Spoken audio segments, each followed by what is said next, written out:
दोस्तों कहते हैं भूखे को खिलाई गई एक रोटी का पुण्य 100 यज्ञों के बराबर होता है। आज की कथा एक ऐसी गरीब बहू की है जिसकी एक रोटी ने स्वयं मां अन्नपूर्णा को प्रसन्न कर दिया। बहुत समय पहले नर्मदा नदी के किनारे बसे चंद्रपुर गांव में सीता नाम की एक गरीब बहू रहती थी। उसके पति गोपाल दिन रात मजदूरी करते थे, फिर भी घर में 2 वक्त की रोटी जुटाना कठिन था। लेकिन सीता की एक आदत पूरे गांव में प्रसिद्ध थी। वह रोज सुबह स्नान करके तुलसी के सामने दीपक जलाती और कहती, हे प्रभु, मेरे घर से कोई भूखा वापस न जाए, चाहे मुझे स्वयं भूखा क्यों न रहना पड़े। गांव के लोग उसकी भक्ति की प्रशंसा तो करते थे, लेकिन कुछ लोग उसका मजाक भी उड़ाते थे। वे कहते, भक्ति से पेट नहीं भरता, पहले अपना घर संभालो, फिर दूसरों की चिंता करना। सीता केवल मुस्कुरा देती। उसे विश्वास था कि भगवान अपने भक्त को कभी अकेला नहीं छोड़ते। एक दिन लगातार 5 दिनों तक मूसलाधार वर्षा होती रही। मजदूरी बंद हो गई, घर में खाना सारा अनाज समाप्त हो गया। छठे दिन जब सीता ने रसोई देखी तो केवल थोड़ा सा आटा बचा था। उसने उससे एक रोटी बनाई। उसी समय गोपाल थका हारा लौटा। 2 दिनों से उसने भी ठीक से भोजन नहीं किया था। सीता ने वह आखिरी रोटी थाली में रखी और अपने पति के सामने बैठ गई। जैसे ही गोपाल पहला निवाला तोड़ने लगा, तभी दरवाजे पर 3 बार दस्तक हुई। कोई है बेटी, बहुत भूखा हूँ, 3 दिनों से कुछ नहीं खाया। सीता ने दरवाज़ा खोला। सामने सफ़ेद बालों वाली एक बूढ़ी औरत खड़ी थी। उसके कपड़े बारिश से भीगे हुए थे और हाथ काँप रहे थे। वृद्धा बोली, बेटी, अगर एक रोटी मिल जाए तो भगवान तुम्हारा भला करेंगे।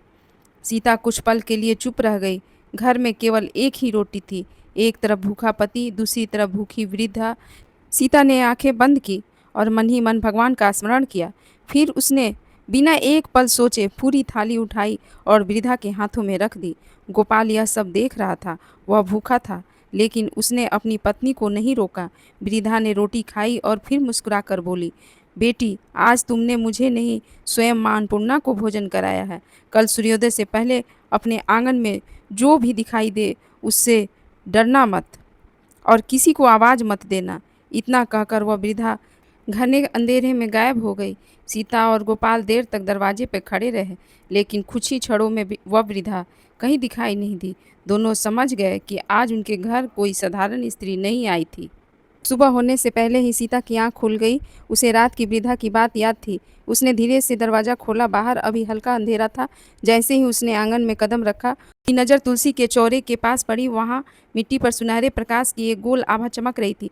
उसका हृदय जोर जोर से धड़कने लगा। वह डर गई, लेकिन वृद्धा की बात याद करके शांत खड़ी रही। कुछ ही क्षणों में वह प्रकाश धीरे धीरे मिट्टी में समा गया। जहाँ सीता वहाँ पहुँची तो उसे मिट्टी के नीचे एक छोटा सा तांबे का कलश मिला।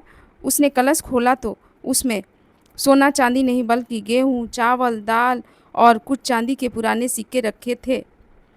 सबसे ऊपर एक ताम्र पत्र रखा था, जिस पर लिखा था, जो भूखे को भोजन कराता है उसके घर से अन्न का कभी समाप्त नहीं होता। सीता की आंखों से आंसू बहने लगे। उसने दोनों हाथ जोड़कर भगवान को प्रणाम किया। तभी गोपाल भी बाहर आ गया। उसने कलश देखा तो आश्चर्य से बोला, सीता, यह सब कहाँ से आया? सीता ने रात की पूरी घटना उसे बता दी। दोनों ने सबसे पहले भगवान को धन्यवाद दिया और फिर निश्चय किया कि इस अन्न का पहला भाग किसी भूखे को ही देंगे।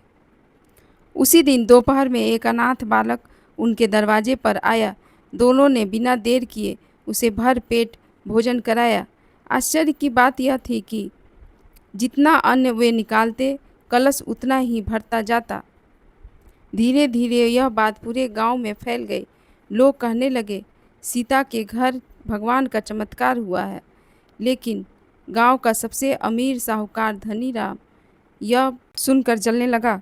उसने मन ही मन कहा, अगर एक रोटी खिलाने से इतना धन मिलता है तो मैं 100 लोगों को भोजन कराऊंगा और मेरे घर तो खजानों की वर्षा हो जाएगी। उसे यह पता नहीं था कि भगवान दान की मात्रा नहीं, दान के पीछे छिपी भावना देखते हैं। उसी रात धनी राम ने अपने नौकरों को बुलाया और एक ऐसी योजना बनाई जिससे वह उस चमत्कारी कलश को किसी भी कीमत पर अपने घर ले आए। धनी राम पूरी रात सो नहीं पाया। उसके मन में केवल एक ही बात घूम रही थी, किसी भी तरह वह चमत्कारी कलश अपने हाथ लग जाए। अगले दिन उसने अपने 2 भरोसेमंद नौकरों को बुलाया और कहा, आज रात जब पूरा गांव सो जाए तब चुपके से सीता के घर जाना। अगर कलश मिल जाए तो उठा लाना, किसी को पता नहीं चलना चाहिए। दोनों नौकर आधी रात को सीता की झोपड़ी के पीछे पहुँचे। जैसे ही उन्होंने दीवार फाड़ने की कोशिश की, अचानक तेज हवा चलने लगी। तुलसी के चौरे के पास रखा दीपक अपने आप जल उठा। दोनों डर गए, लेकिन लालच के कारण आगे बढ़ते रहे। तभी उन्हें ऐसा लगा जैसे आंगन में सफ़ेद वस्त्र पहने वही वृद्ध खड़ी मुस्कुरा रही हो। उसके चेहरे से तेज प्रकाश निकल रहा था। दोनों नौकर भय से कांपने लगे। अगले ही पल उनकी आंखों के सामने अंधेरा छा गया। वे कुछ भी नहीं देख पा रहे थे। घबराकर वे जोर जोर से चिल्लाने लगे। उनकी आवाज़ सुनकर गांव वाले दौड़ पड़े। सीता और गोपाल भी बाहर आए। दोनों नौकर रोते हुए बोले, हमें बचा लो, हमें कुछ दिखाई नहीं दे रहा है, हमने लालच में आकर बहुत बड़ा पाप किया है। सीता को उन पर दया आ गई। उसने तुलसी के सामने हाथ जोड़कर प्रार्थना की, हे माँ अन्नपूर्णा, ये अज्ञानवश भूल कर बैठे हैं, इन्हें क्षमा कर दीजिए।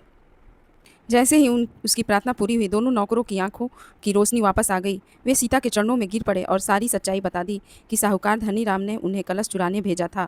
यह सुनकर पूरे गांव में हलचल मच गई। सुबह होते ही गांव के सभी लोग धनीराम की हवेली के सामने इकट्ठा हो गए। अब सबकी नज़र धनीराम पर थी। क्या वह अपनी गलती स्वीकार करेगा या उसका लालच उसे और भी बड़े संकट में डाल देगा? सुबह होते ही पूरा गांव धनीराम की हवेली के सामने इकट्ठा हो गए। गांव के मुखिया ने कठोर स्वर में कहा, धनीराम, क्या यह सच है कि तुमने सीता के घर चोरी करवाने की कोशिश की? धनीराम पहले तो साफ मुकर गया। उसने कहा, ये दोनों नौकर झूठ बोल रहे हैं, मुझे कुछ पता नहीं। तभी अचानक उसकी हवेली के आंगन में रखी हुई सभी अनाज की बोरियां अपने आप फटने लगी। गेहूं और चावल ज़मीन पर बिखर गए। देखते ही देखते सैकड़ों चिड़िया आ गई और सारा अनाज चूमने लगी। धनीराम घबराकर चिल्लाया, इन्हें भगाओ, मेरा सारा अनाज खत्म हो जाएगा। लेकिन कोई भी चिड़ियों को भगा नहीं सका। गांव के बुजुर्ग धीरे से बोले, जिस धन में दया नहीं होती वह एक दिन ऐसे ही चला जाता है। यह सुनते ही धनीराम के चेहरे का रंग उड़ गया। उसे पिछली रात की घटना याद आ गई।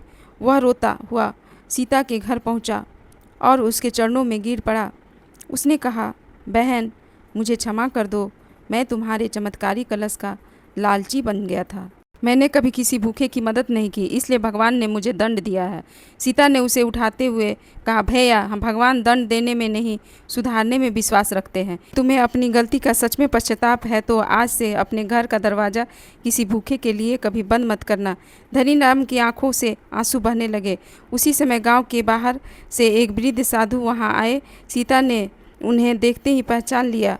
यह वही दिव्य वृद्धा थी, लेकिन इस बार वे साधु के रूप में दिखाई दे रही थी। साधु मुस्कुराए और बोले, आज परीक्षा पूरी हुई। सभी लोग आश्चर्य से उन्हें देखने लगे। साधु ने कहा, सीता ने भूख में भी अपना भोजन बांट दिया। धनीराम ने धन होते हुए भी लालच किया, इसलिए एक को कृपा मिली, दूसरे को सीख।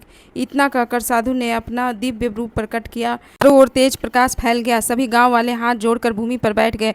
भगवान ने कहा, याद रखो, चमत्कार धन से नहीं, निस्वार्थ सेवा और सच्ची श्रद्धा से होती है। जो अपने हिस्से की रोटी को भी भूखे को दे देता है, उसके घर से मेरी कृपा कभी नहीं जाती।